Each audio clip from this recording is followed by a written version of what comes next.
غصہ ماچس کی تیلی کی مانند ہے جو دوسروں کو جلانے سے پہلے خود جلتی ہے۔ دولت کی اصل تباہی یہ ہے کہ یہ ہمیشہ کسی کے پاس نہیں رہتی، اگر رہ بھی جائے تو انسان ہی نہیں رہتا۔ ناظرین، وقت کی دوستی تو ہر کوئی کرتا ہے، مزہ اصل میں تب ہے جب وقت بدل جائے پر دوست نہ بدلے۔ انسان دو چیزوں میں بالکل بے بس ہے، دکھ سے بھاگ نہیں سکتا اور خوشی کو خرید نہیں سکتا۔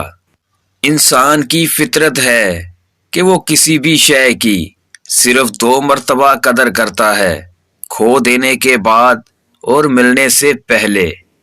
برائی کتنی ہی بڑی کیوں نہ ہو پر اچھائی کے سامنے چھوٹی ہی ہوتی ہے۔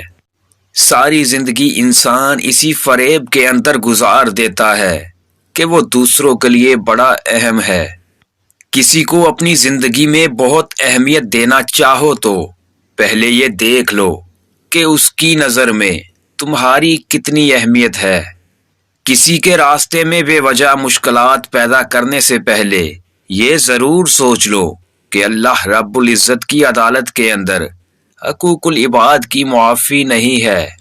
زندگی کسی کی خوش نہیں ہوتی، بس یہ اپنی اپنی اداکاری پر منحصر ہے کہ آپ کتنی اداکاری کر سکتے ہیں۔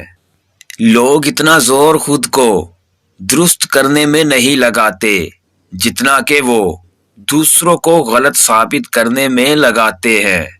مقصد فوت ہو جائے تو انسان مر جاتا ہے، بے مقصد زندگی کتنی ہی طویل کیوں نہ ہو موت سے بدتر ہے۔ بیٹے تو باپ کی زمین بانٹتے ہیں اور پتہ ہے آپ کو بیٹیاں ہمیشہ باپ کے دکھ بانٹتی ہیں۔ اللہ کریم پر یقین رکھنے سے وہ بھی مل جاتا ہے جس کی انسان کو امید نہیں ہوتی۔ گناہوں کی جان چھوڑ دیں، پریشانیاں تمہاری جان چھوڑ دیں گی۔ ناظرین، اللہ پاک سے کی گئی ایک بے آواز التجا بھی مقدر بدل دیتی ہے۔ زندہ دل لوگوں کی باتیں مردہ لوگوں کی سمجھ میں کبھی نہیں آتی۔ ناظرین، لوگ تو چاہتے ہیں کہ تم ان کی امیدوں پر پورا اترو مگر ان سے کوئی امید نہ رکھو۔ ناظرین، زندگی میں 2 باتیں ہمیشہ یاد رکھنا: جب غصہ آئے تو کوئی فیصلہ مت کرنا اور جب خوش ہو تو کوئی وعدہ مت کرنا۔ ہجرت انسان بہت ہی مجبور ہو کر کرتا ہے، چاہے وہ پھر گھر سے ہو یا کسی کے دل سے۔ ناظرین، رشتوں کی قدر کیجئے، بعد میں تصویریں کسی کی کمی کو پورا نہیں کرتی۔